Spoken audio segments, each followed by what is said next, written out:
your board and some little nuances of your board that you can do with your board and your paddle to help you paddle straight into the wind. So to start off, I'm going to start off with, you know, there's Jimmy Terrell from Quick Blade talks about 4 different phases of your stroke. There's lots of different semantics to stroke technique, but he uses the catch phase, the power phase, exit, and recovery. And one thing I want to talk about is your catch phase, which is your first phase of your stroke. That's when you plant your blade in the water.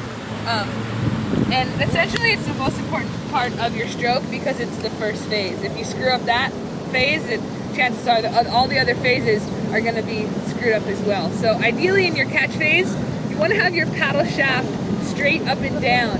If you compromise your shaft angle in any way while you take your stroke, what happens is it actually makes your board turn. So if you find that you're paddling with your hand in front of your face, you should work on crossing your arms over your body and trying to get that shaft angle straight up and down. But just like that will help you, that will make you turn, it actually helps you in windy conditions, for example. You know, if I have the wind coming at me, I can drop my shaft angle to help combat the wind and make my board kind of turn, but really it's really going straight because I'm combating the wind coming at me. Does that make sense? So dropping your shaft angle is one thing that you can do to help combat the wind. Anthony's going to talk about the angle of your blade.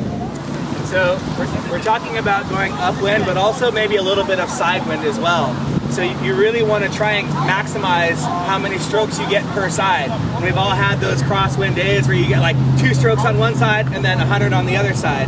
While you're on the other side, you're doing the shaft angle thing in order to compensate and to help you go straighter, right? So now on this other side, how do you get in more strokes on the other side where the wind is coming?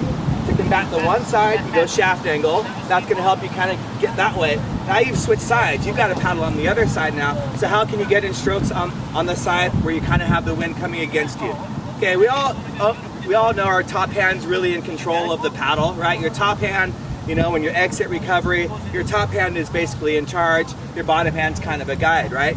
So sometimes, you ever take those strokes, your paddle just kind of slips through the water, and sometimes it's when you're looking, you almost fall because your paddle angle, right? When I say paddle angle, so we have our shaft angle, which is this, straight shaft angle, lower shaft angle. We also have our blade angle. When I say blade, I'm referring to this piece of the paddle, right?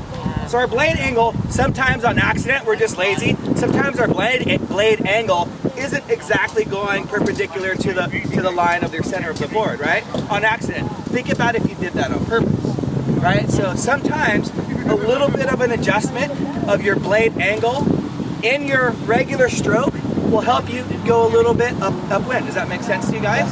So again, if I just turn the power surface side of my paddle towards my board, take a regular stroke, that's going to cause me to go this way just a little bit, right? Now what if I turned it a little bit more, okay?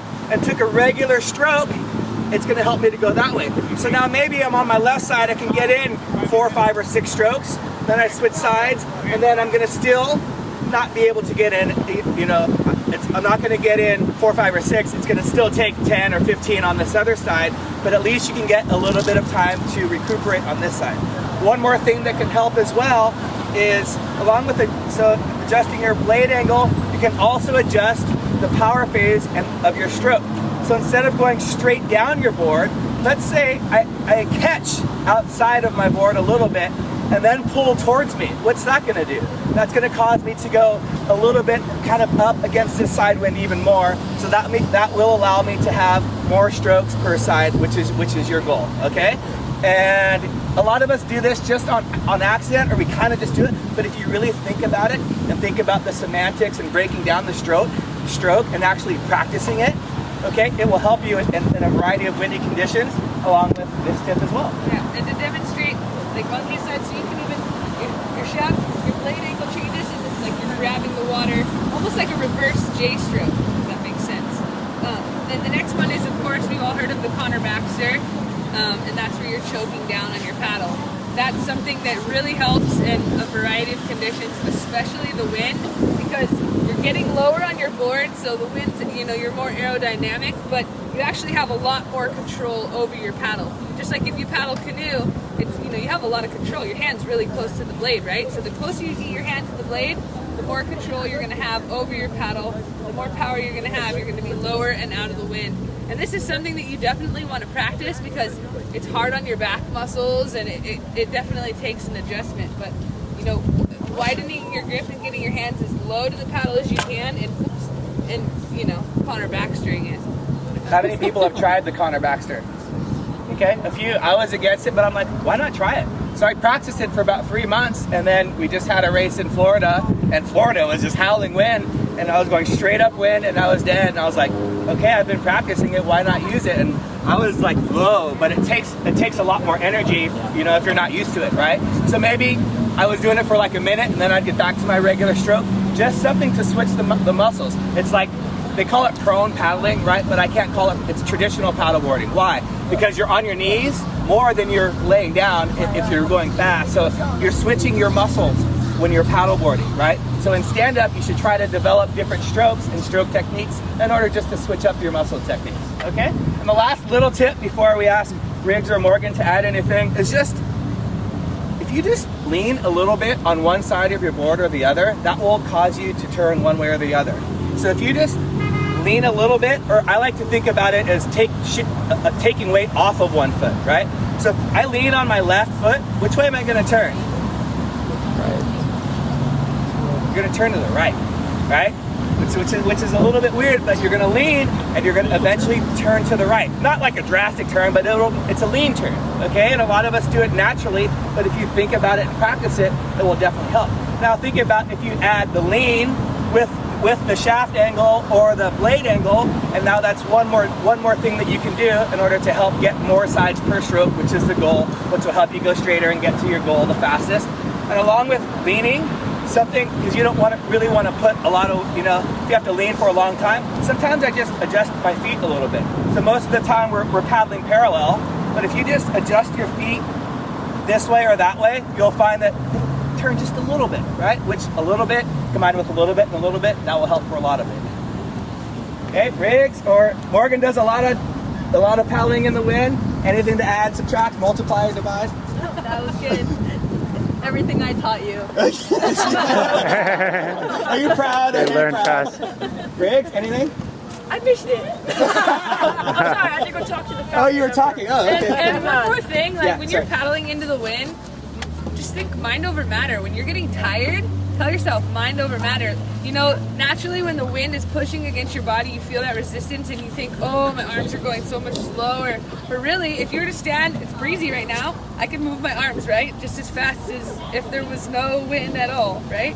So remember that when you're out there, and don't let the wind overpower you mentally. Just think mind over matter. That is one thing. Remember when you talked about drafting last week too?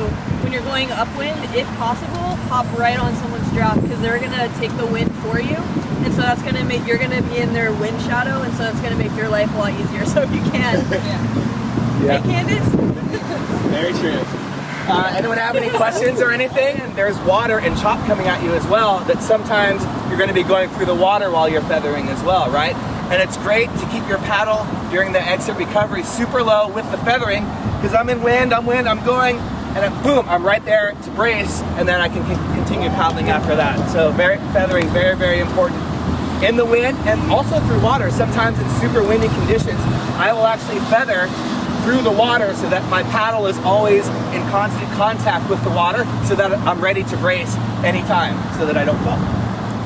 People always ask me about leashes. Do you wear a leash? And I say people should always wear leashes, but you don't really want to go out further than you're able to swim in. I recommend wearing a leash, but leashes break, paddles snap, boards break. You can have like something just come and sink your board, paddle, lose your leash. You have to be able to swim in from wherever you are, and that's something that I always recommend to people. And let people know where you're going. All right?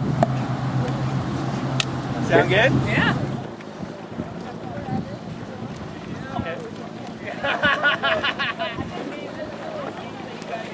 You flew.